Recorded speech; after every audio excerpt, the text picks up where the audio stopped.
Hey everyone, this is the Vegan Blind Ninja, and today I'm talking about why I chose to publish my book, Protein Inc.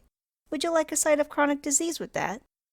The funny thing is, I never actually intended on publishing my book. I didn't set out to write a book to publish to Amazon. It basically happened by accident. If you've seen my other video where I talked about why I went vegan, then you already know I originally stopped buying animal products because of zoonotic diseases, then went vegan because of Dr. McDougall's Dairy is Disease video. After I did all that research, I wanted to tell my family and friends about the horrible things they were eating. I wanted to tell them how all those burgers they were eating had things like leukemia and AIDS, and were legally allowed to be fed feces. By then, I had seen lots of vegan videos about nutrition and have a Word file with a list of scientific studies. But I never stopped doing research or debating in YouTube comments. I will admit my book sounded very angry at first. I had just learned cows had leukemia and the USDA didn't care, after all. It was originally going to be called The Big Book of Anti-Vegan Excuses, and was a near copy-paste of my responses to YouTube debates. Thankfully, my friend reined that in, and thanks to the suggestions she made, my book became more focused and Protein Inc. was born. So I had a nice book written, which I gave to my friends and family. I also made a YouTube video where I read my book so my family could passively listen to it while doing other things. Some of my friends read my book, and some did not. Some of my family read my book, and some did not. It was very frustrating when some of my closest family members wouldn't read it, because I had to sit back and watch them as they fed their kids this terrible diet full of diseases that was going to one day make them very sick. So my little book was sitting on my hard drive for about a year.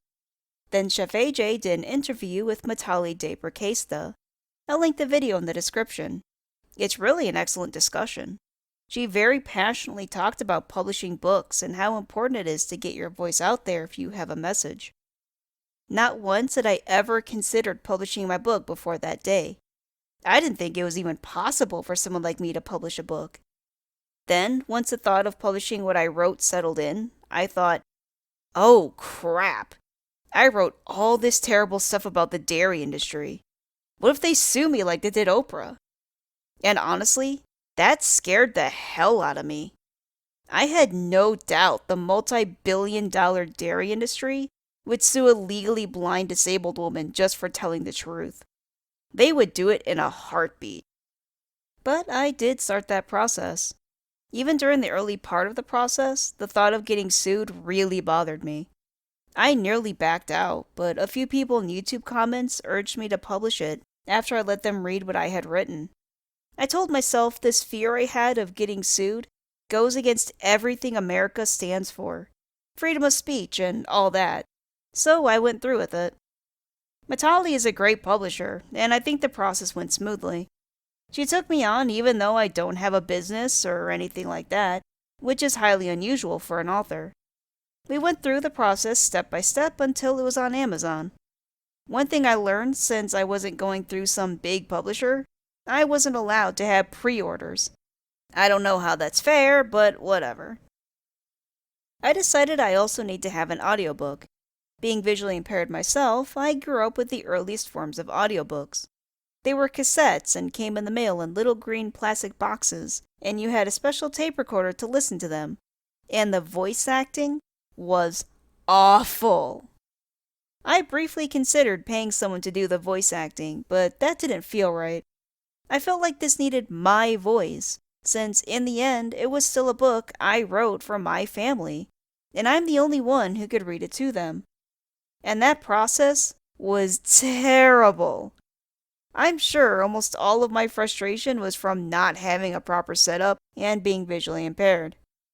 I had to try and read the screen while trying to face the mic and ugh. And then I had to try and meet Amazon's Audible guidelines, and it turns out I did a bunch of work I didn't need to, so my book wound up being lower quality than it would have.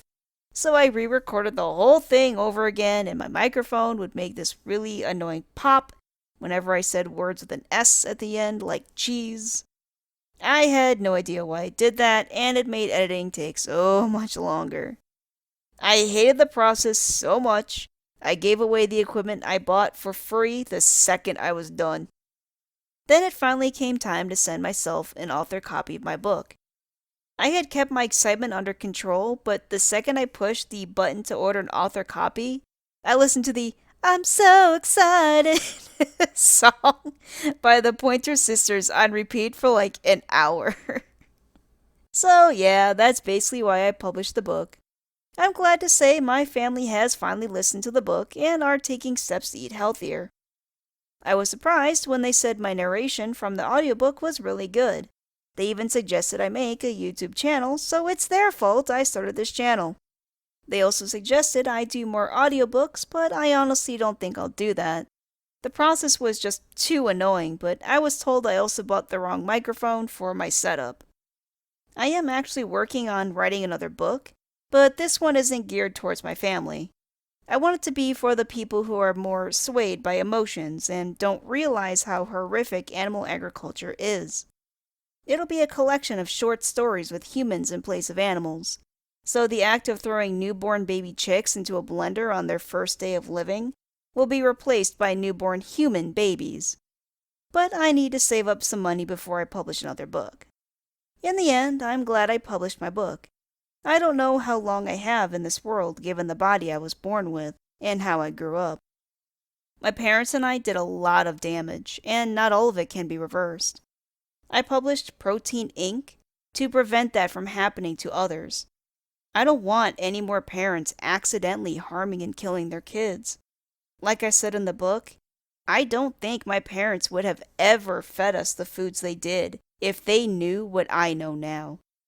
I don't think any loving parent would. It would have avoided a lot of the sickness and mental anguish I suffered growing up, and even all the way up until I went vegan in my late 30s. There were times I had gotten so sick I could have died. The more I learn about everything going on, the more I worry about our future. Even if something does happen to me, I hope my book helps in some way. Remember, no food is so delicious it's worth the lives of other people. It's certainly not worth your life or the lives of your children.